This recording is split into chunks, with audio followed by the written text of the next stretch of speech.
गंगा का शिव की जटाओं से प्रवाहित होना केवल एक दिव्य चित्र नहीं, बल्कि भारतीय इतिहास, पुराणों और सभ्यता की नींव से जुड़ी एक महान कथा है, जिसकी शुरुआत स्वर्गलोक से होती है और जिसका अंत पृथ्वी पर मानव जाति के उद्धार के साथ होता है। प्राचीन काल में गंगा केवल पृथ्वी की नदी नहीं थी, वो स्वर्ग की दिव्य नदी थी, जिसे मंदाकिनी कहा जाता था और जो केवल देवताओं के लोक में बहती थी। उसी समय इक्ष्वाकु वंश के प्रतापी राजा सगर ने अश्वमेध यज्ञ किया, किंतु यज्ञ का घोड़ा इंद्र के छल से पाताल में छिपा दिया गया। सगर के 60,000 पुत्र घोड़े की खोज में पाताल पहुंचे और वहीं कपिल मुनि के आश्रम में घोड़े को देखकर उन्होंने मुनि पर चोरी का आरोप लगाया। तपस्या में लीन कपिल मुनि ने क्रोध में नेत्र खोले और सगर के सभी पुत्र भस्म हो गए। उनके प्राण मुक्त नहीं हो सके क्योंकि उनका अंतिम संस्कार नहीं हुआ था और उनकी आत्माएं मोक्ष की प्रतीक्षा में भटकने लगी। वर्षों बाद सगर के वंशज भगीरथ ने अपने पूर्वजों की मुक्ति का संकल्प लिया।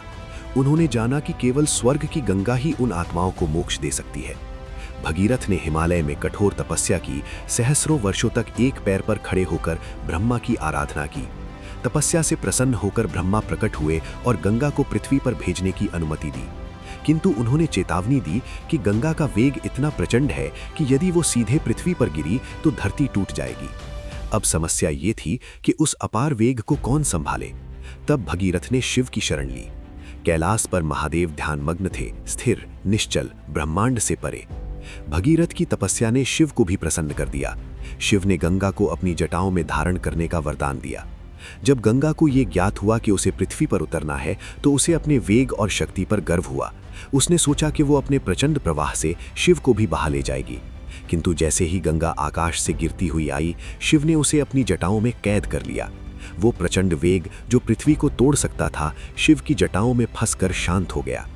गंगा वर्षों तक शिव की जटाओं में भटकती रही, मार्ग खोजती रही, किंतु बाहर नहीं निकल सकी।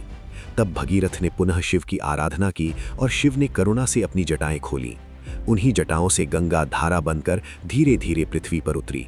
यही कारण है कि कहा जाता है गंगा शिव की जटाओं से प्रवाहित होती है।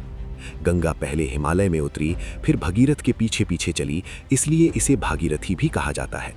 उसके जल से सगर के पुत्रों की आत्माओं को मुक्ति मिली और पाताल से स्वर्ग तक एक दिव्य मार्ग खुल गया। इतिहास में ये घटना केवल एक धार्मिक कथा नहीं, बल्कि भारतीय सभ्यता की जन्म कथा भी है, क्योंकि गंगा के तट पर ही मानव बसावट, कृषि, संस्कृति और ज्ञान परंपराएं विकसित हुईं। शिव की जटाएं यहाँ केवल बाल नहीं, बल्कि ब्रह्मांडीय नियंत्रण का प्रतीक हैं, जहाँ विनाश और करुणा एक साथ निवास करते हैं। गंगा का शिव से होकर बहना ये दर्शाता है कि जो शक्ति विनाश कर सकती है, वही संयम के माध्यम से जीवनदायिनी बनती है। इसी कारण शिव को गंगाधर कहा गया और गंगा केवल नदी नहीं रही, बल्कि माँ बन गई। पुराणों, विशेषकर रामायण, भागवत पुराण, विष्णु पुराण और शिव पुराण में इस कथा का विस्तृत वर्णन मिलता है। आज भी जब हम गंगा को देखते हैं तो उसमें केवल जल नहीं बहता, बल्कि भगीरथ का तप, शिव का संयम और असंख्य आत्माओं की मुक्ति की कथा बहती है। यही कारण है कि गंगा सीधे आकाश से नहीं, बल्कि शिव की जटाओं से होकर बहती है, क्योंकि पृथ्वी तक पहुंचने से पहले उसे महादेव के धैर्य, नियंत्रण और करुणा से गुजरना था।